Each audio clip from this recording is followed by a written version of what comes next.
नमस्कार दोस्तों, मैं प्रियंका अरोड़ा आपका स्वागत करती हूं हमारे YouTube channel the law point पर। हमने पिछली वीडियो में आपको कुछ प्रश्नों के साथ छोड़ा था। सबसे पहले हम उनके आंसर्स जान लेते हैं। पहला जो हमारा प्रश्न था वो था मेगास्थनीज किसके काल में भारत आया था। मेगास्थनीज चंद्रगुप्त मौर्य के काल में भारत आया था और वो सेल्यूकस का राजदूत था। दूसरा जो प्रश्न था हमारा वो था कि पृथ्वीराज रासो का जो अंतिम भाग है वो किसके द्वारा पूरा किया गया था। पृथ्वीराज रासो का जो अंतिम भाग है वो उनके पुत्र जलहन के द्वारा पूरा किया गया था। तीसरा प्रश्न था हेनसांग और फायान किस काल में भारत आए थे। हेनसांग तो हर्षवर्धन के काल में आए थे और फायान चंद्रगुप्त द्वितीय के काल में आए थे। ये हमें याद रखना है, फायान चंद्रगुप्त द्वितीय और हेनसांग है वो हर्षवर्धन है से हम मैच कर याद कर सकते हैं। अगला प्रश्न है कि यात्रियों का राजकुमार किसे कहा जाता है।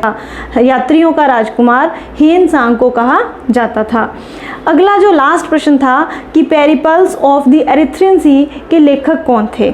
हमने अपनी पिछली वीडियो में ये जाना था कि पेरिपल्स ऑफ एरिथ्रियन सी जो है वो हमें बंदरगाहों के व्यापार के बारे में जानकारी देती है, परंतु इसका लेखक ज्ञात नहीं है और इसका लेखक हम अज्ञात मानते हैं जो हमें मालूम नहीं है। बहुत सारे कॉम्पिटिटिव एग्जाम में ये प्रश्न पूछा जाता है और उसमें आंसर हमें अज्ञात पर टिक करना है। चलिए अब हम आज आगे बढ़ते हैं आज के टॉपिक पर। हम बात कर रहे थे भारत के वैभवपूर्ण अतीत चैप्टर में इतिहास के स्रोत क्या क्या हैं। हम अपनी लास्ट वीडियोस में चर्चा कर चुके हैं साहित्यिक स्रोतों के अंदर धार्मिक साहित्य और धर्मेतर साहित्यों की। धार्मिक साहित्यों के अंदर हमने बात की थी वेदों की, पुराणों की, उपनिषद की, जितने भी ब्राह्मण ग्रंथ हैं, जैन साहित्य, बौद्ध साहित्य इत्यादि की हमने चर्चा कर चुके हैं। और धर्मेतर साहित्यों में हमने साहित्यिक रचनाएं, ऐतिहासिक ग्रंथ की रचना की थी और विदेशी साहित्य भी उसी में सम्मिलित कर लिया गया था। आज का जो हमारा टॉपिक है वो वंशावलियां हैं। सबसे पहले हम ये जान लेते हैं वंशावलियां क्या हैं। प्राचीन भारत की यदि हम बात करते हैं तो प्राचीन इतिहास में हमें अनेक राजाओं के काल के ग्रंथों के बारे में जानकारी मिलती है कि किसी राजा ने उनके समय की ऐतिहासिक घटनाओं की जानकारी भी हमें प्राप्त हो जाती है। परंतु एक सामान्य आदमी के जीवन में उस समय क्या घटित हो रहा था उसकी जानकारी हमें वंशावलियां ही दे सकती हैं। वंशावलियों को हम आम व्यक्ति का इतिहास कह सकते हैं।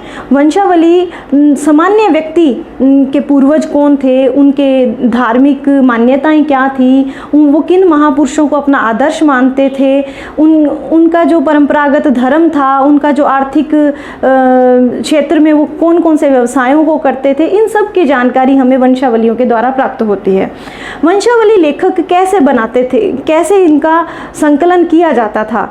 वंशावली लेखक प्रत्येक जाति और व्यक्ति के घर घर जाकर वहाँ से डेटा इकट्ठा करते थे और उनको हस्तलिखित ग्रंथों के अंदर संकलित करके रखते थे। यह कार्य पीढ़ी दर पीढ़ी चलता रहता था।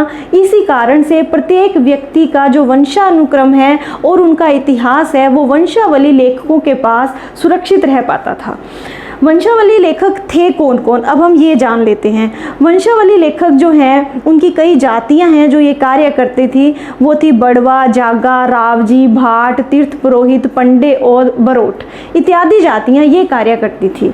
इनको लोक इतिहासकार भी कहा जाता है क्योंकि ये सामान्य व्यक्ति का इतिहास लिखते हैं, इसलिए इनको लोक इतिहासकार भी हम कहते हैं।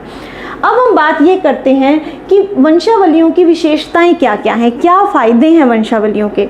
नंबर 1, प्रत्येक व्यक्ति यह जानना चाहता है कि उसका वंशानुक्रम किस प्रकार रहा, पुराने ज़माने में हमारे परिवार के लोग कैसे थे, क्या कार्य करते थे।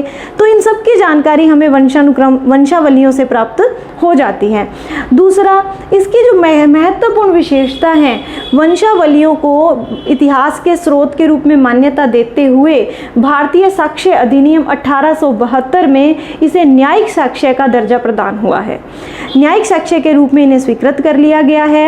एक केस था जगदीश प्रसाद बनाम श्रवण कुमार, उसमें पंडे के द्वारा लिखी गई वंशावलियों को न्यायिक साक्ष्य के रूप में इस्तेमाल किया गया और न्यायालय ने इसकी स्वीकृति दी है। तो एक महत्वपूर्ण और बात कर लेते हैं धर्म परिवर्तन से संबंधित। ये वंशावलियों के द्वारा हमें पता चलता है हमारे पूर्वज कौन सी धार्मिक आस्थाओं में यकीन रखते थे, वो किस धर्म के थे। जैसे कि दयानंद सरस्वती ने कहा है कि जो स्वधर्म होता है उसमें लाख बुराइयां हों, लेकिन अपना धर्म सदैव अपना धर्म ही रहता है। तो इसके द्वारा यदि कोई धर्मांतरित व्यक्ति हैं, धर्मांतरित हिंदू हैं, वो अपने जड़ों को पहचान कर पुनः अपने धर्म में लौट सकते हैं। तो वंशावलियाँ जो हैं वो एक आम आदमी का इतिहास संजो कर रखती हैं। ये था आज हमारा वंशावलियों के बारे में। आपको यदि ये वीडियो अच्छी लगी हो तो इसे लाइक एंड शेयर करना ना भूलें। मिलेंगे आपको अगली वीडियो के साथ। धन्यवाद।